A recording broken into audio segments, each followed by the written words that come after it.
Hallelujah. सभी को जय मसीह की। मैं अमरीक जॉय आज एक बार फिर प्रभु पिता का धन्यवाद करता हूं कि प्रभु पिता ने समय दिया कि परमेश्वर के वचन आपके साथ बांट सकूं। आप मेरे चैनल को सब्सक्राइब कर लो, साथ में जो बेल आइकॉन है उसको टच कर लो ताकि आने वाले वीडियो का नोटिफिकेशन, उसकी जानकारी आपको तुरंत मिलने पाए और आप मेरे साथ इस वीडियो के अंत तक बने रहें। आज मैं जो आपसे बात करने वाला हूँ इस बात को ध्यान से सुनना, इस बात को समझना, क्योंकि आज हमारे परमेश्वर एक बार फिर आपसे, मुझसे, हम सभी से वो बात करने वाले हैं। और मैं जिस बात की ओर आपका ध्यान लेकर जाना चाहता हूँ, इस बात को ध्यान से सुनना। बहुत बार आप लोगों ने सुना होगा प्रभु के सेवक लोगों के मुंह से, या आप लोगों ने कई विश्वासी लोगों के मुंह से सुना होगा कि बालक के समान बनो। अगर आप स्वर्ग में जाना चाहते हो तो बच्चे के समानता में बनो। तो सही में क्या परमेश्वर ने सही में ऐसा कहा है कि बालक के समान बनो? प्रभु यीशु ने क्या सच में सही कहा है कि जो बालक है, जो बच्चा है, उसकी समानता में बनो? तो प्रभु यीशु कहना क्या चाहते हैं और जो इंसान है वो क्या समझ रहा है आज के समय में? कई लोग ऐसा बोलते हैं कि बच्चे के समान, प्रभु यीशु ने बोला है कि बच्चे के जैसे बन जाओ। हाँ, जैसे जिस तरह से बच्चा होता है वैसा आपको बनना है। तो सही में अगर मैं बात करूं तो इस बात को ध्यान से सुनना कि प्रभु यीशु ने बोला है। मैं थोड़ा बाइबल से वचन पढ़ूंगा आपके लिए, और प्रभु यीशु ने क्या बोला है और आज के लोग क्या सोचते हैं, क्या समझते हैं, और मैं पढ़ूंगा आपके लिए। मत्ती रचित सुसमाचार उसका 18 अध्याय उसके 2 वचन से।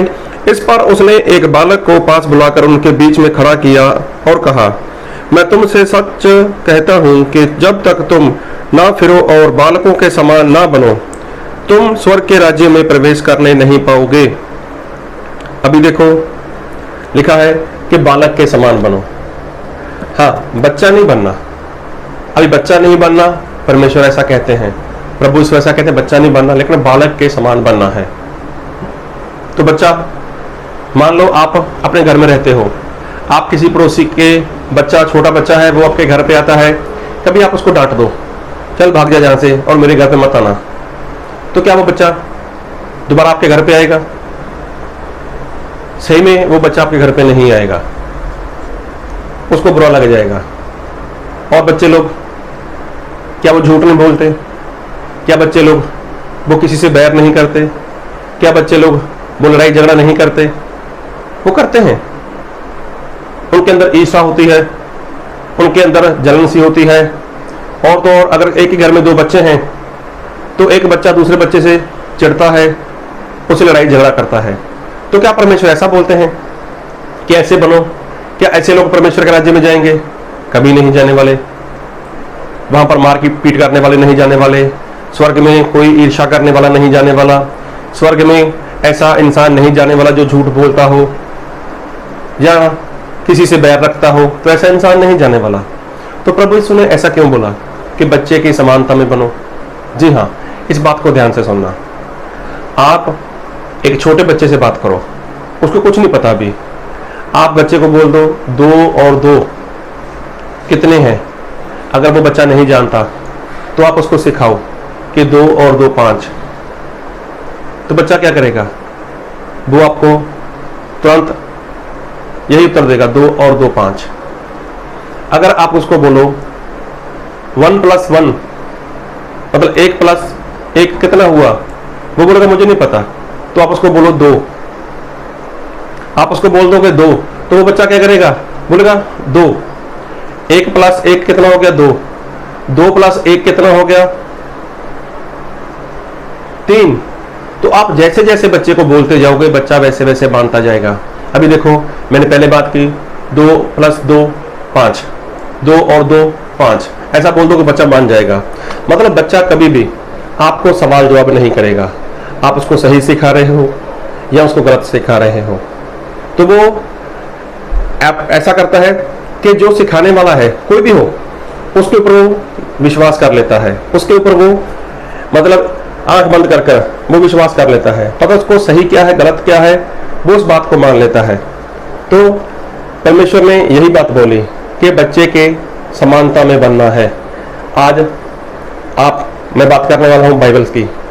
अगर आप बाइबल से किसी को कुछ बताओ, सही बताऊं, अगर आप बाइबल से बताओ किसी को, गलत बताओ, तो कभी भी इंसान आपको सवाल नहीं करेगा, कभी इंसान आपको सवाल नहीं करेगा। लेकिन अगर आप उसको गलत बता रहे हो, झूठ बता रहे हो, तो वो आपको कभी सवाल नहीं करेगा। लेकिन यदि आपने उसको सच्चाई बताई, आपने बाइबल से ही उसको सच बता दिया, तब वो क्या करेगा? वो आपको सवाल करेगा, वो आपको सवाल कर देगा, कहां पर लिखा है, किसने किया, ऐसा है, वैसा है, ये है, वो है। अभी देखो, एक छोटी सी बात करता हूं। पत्रस में लिखा है कि स्त्री लोगों के लिए कि जो तुम्हारा श्रृंगार है वो बाहर का नहीं होना चाहिए, दिखावे का नहीं होना चाहिए, बहुत मूल्यवान वस्त्र नहीं होने चाहिए, सोने चांदी के गहने नहीं होने चाहिए। ये बात पत्रस बोलते हैं। और पत्रस कोई आम खास इंसान नहीं है, वो प्रभु का बहुत बढ़िया दास है। और ये बात पत्रस ने बाइबल में लिख कर दी है।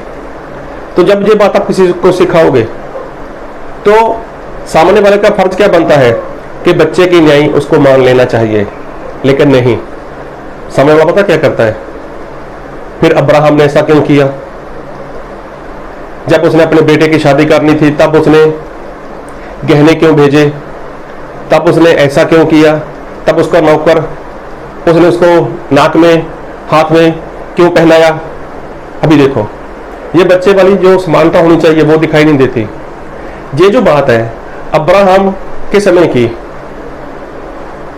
ये कब की बात है?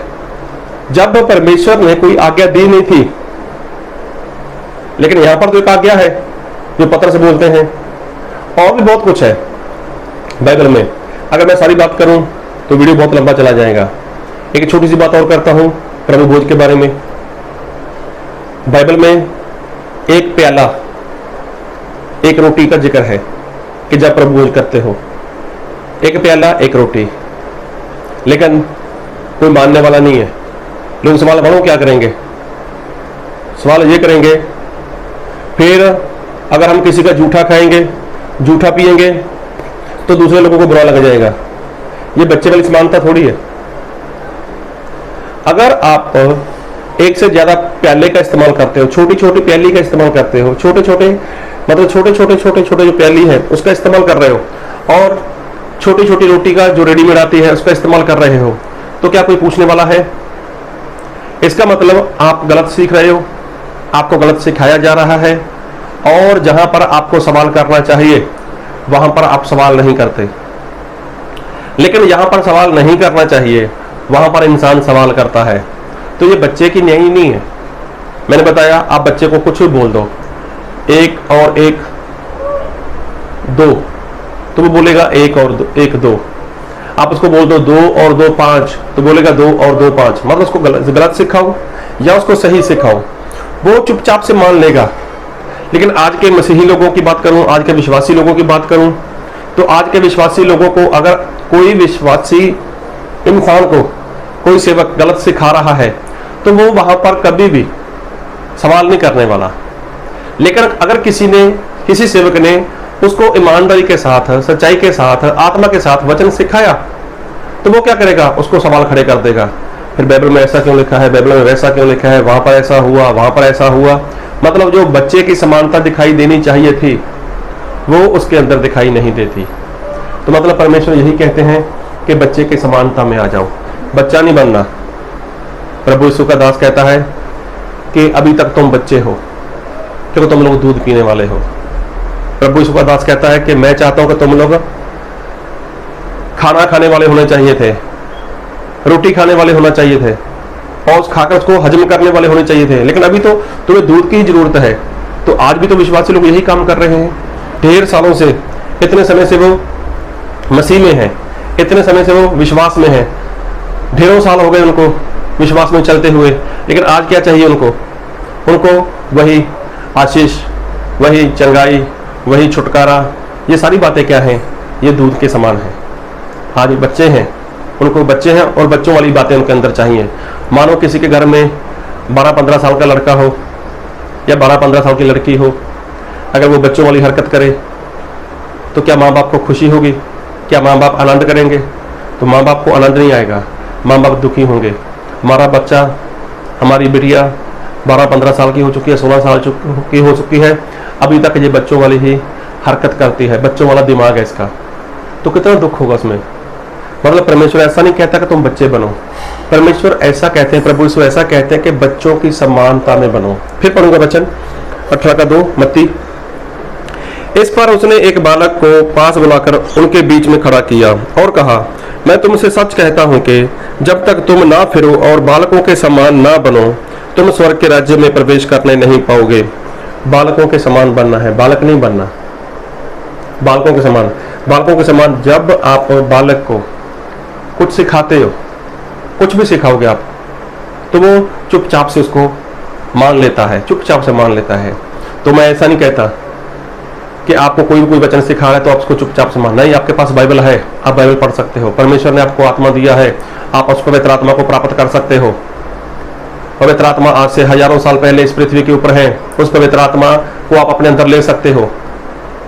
लेकिन प्रभु यीशु कहते हैं कि बालक के समान बनना है, बच्चे की समानता में। जब बच्चे को सिखाया जाए, अब जब स्कूल में बच्चे को भेजते हैं तो क्या माँ बाप साथ में जाते हैं? वो टीचर लोग क्या सिखाएंगे बच्चे को? वो सिखाएंगे ABCD। अभी वो लोग चाहे, बच्चा अभी तो कुछ पता ही नहीं है, अगर वो सबसे बोल दे पहले Z, वो Z से शुरू कर दें तो बच्चा वही सीख जाएगा। अगर वो बोल देंगे A को B बोल दें, B को C बोल दें, D को A बोल दें, तो बच्चा वो सीख जाएगा, बच्चा कभी सवाल नहीं करेगा उसको। तो प्रभु यीशु ने यही बोला है कि जब मेरे वचन सुनते हो, जब मेरे वचन को समझते हो, तो चुपचाप से जो वचन बाइबल में लिखे हैं उसको पढ़ सकते हो। आजादी आपको, पढ़ सकते हो उसको, समझ सकते हो आप, और उसको मानो। मैंने पतरस की बात की, पतरस ने क्या बोला गहनों के बारे में, मूल्यवान कपड़ों के बारे में, उसको मान लो, ये बच्चों की समानता में है। लेकिन आप लोग उठाकर बात लेकर आते हैं उसकी, अब्राहम की, तो ये बच्चों वाली समानता थोड़ी है, फिर आप तो बहस करने वाले हो। तो जो ऐसा करता है वो इंसान कभी भी स्वर्ग राज्य में नहीं जाने वाला। तो देखो, बच्चों में एक बात और होती है खास, जब बच्चा सोया हो रहा, छोटा बच्चा जब सोया होता है, वो कितनी भी गहरी नींद में हो, आप उसको एक आवाज लगाओ तो बच्चा क्या करेगा? उठकर बैठ जाएगा, उठकर बैठ जाएगा। ये बच्चे के अंदर बहुत खास बात होती है। और प्रभु यीशु ने बोला है, हे सोने वाले जाग। किसके लिए बोला है? संसार के लोगों के लिए नहीं, प्रभु यीशु ने अपने लोगों के लिए बोला है, हे सोने वाले जाग जा। लेकिन जो मसीह में बरसों से है ना, कई सालों से मसीह में है, वो लोग आज तक नहीं जाग रहे। कारण जागते तो हैं लेकिन सोने का नाटक करते हैं वो लोग। आज कितना कुछ हो रहा है संसार में, कितना कुछ होने वाला है, तो प्रभु यीशु ने ये बातें बोली कि जाग जा, लेकिन आज भी लोग बेखबर हैं। क्यों? वो बच्चे नहीं है। अगर वो बच्चे के समान होते, अपनी आंखें खोल लेते, तुरंत बैठ जाते, तुरंत बैठ जाते। लेकिन आज क्या है? आज वो बच्चे की समानता में नहीं है। आज तो मसीही लोग बरसों से मसीह में होने के बावजूद प्रार्थना करना छोड़ गए, बाइबल पढ़ना छोड़ दिया, चर्च जाना भी छोड़ दिया, बीच में कभी कभार चर्च जाते हैं, बच्चों की समानता में नहीं है। तो बच्चों की समानता में आ जाओ। मतलब बच्चे की एक खास बात होती है कि बच्चा कभी भी, उसको जो भी आप बोलोगे, जैसे भी बोलोगे, वो चुपचाप से मान लेता है। गलत है, सही है, वो बात की बात है, लेकिन वो सब कुछ सुनता है और उसको मान लेता है। आप कभी भी किसी बच्चे को सिखाओ, मैं नहीं बोलता गलत सिखाओ, कभी उसको देखना उसने जो सीखा हुआ है वही करेगा। तो आप लोग क्या कर रहे हो? तो क्या आप अभी तक आप बच्चे हो? क्या आपको बच्चों के समानता में सिखाया जाए? अरे इतने समय से आपने बपतिस्मा लिया हुआ है, इतनी आप संगति कर चुके हो, कितनी बार आपने प्रभु भोज ले लिया, कितनी बार आपने बाइबल से सुना हुआ है, तो क्या अभी तक आप बच्चे रहोगे? बच्चे रहोगे अभी तक आप? आपका दिमाग नहीं काम करेगा, आपकी बुद्धि काम नहीं करेगी, आपकी समझ काम नहीं करेगी। अरे परमेश्वर ने आपको बाइबल दिया है, तो बाइबल क्यों नहीं पढ़ते आप लोग? बाइबल से क्यों नहीं जानते कि पतरस ने क्या बोला है और पतरस ने कब बोला था? और जो अब्राहम की बात करते हो, वो कब की बात थी? प्रभु बोझ किस तरह से लेना चाहिए? एक प्याला एक रोटी। तो इसके ऊपर अगर कोई किसी को सिखाए तो बोलेगा कहां पर लिखा है? अगर आप गलत ले रहे हो तो गलत के बारे में कोई भी नहीं पूछने वाला कि ऐसा क्यों हो रहा है, कहां पर हुआ ऐसा। लेकिन सही में प्रभु यीशु ने बोला कि जो बच्चे की समानता में है वही स्वर्ग में जाएगा। बच्चे कभी भी सवाल नहीं करते, बच्चे चुपचाप से मान लेते हैं। तो मैं ऐसा नहीं बोलता कि मैं जो बोल रहा हूँ ये सही है, लेकिन मैं यही बोलूँगा कि बाइबल से पढ़ना, उसके बाद बात कर लेना। बाइबल में जो लिखा है मैं वही बता रहा हूँ। लेकिन करें क्या? आज ज़्यादातर इस संसार में झूठी शिक्षा फैली हुई है, झूठ फैला हुआ है ज़्यादातर। तो आज सच को सच साबित करने में उससे प्रूफ मांगा जाता है। कहाँ पर लिखा है, किसने किया, कब किया, ये सच बताने का प्रमाण लोग मांगते हैं। जो सच है उसका प्रूफ देना पड़ता है, तो झूठ का कभी प्रूफ नहीं होगा। इसलिए आप बच्चों वाली हरकतें छोड़ दो, बच्चों वाला दिमाग निकाल दो अपने अंदर से और परमेश्वर के आत्मा से भर जाओ और बच्चों की समानता में ऐसे बन जाओ कि जब भी कोई परमेश्वर का वचन सच्चा आपके पास आए तुरंत उसको मान लो। अगर फिर भी आपको कोई सवाल है तो ईमानदारी के साथ वो सवाल करना, परमेश्वर आपको उत्तर देंगे। आमीन।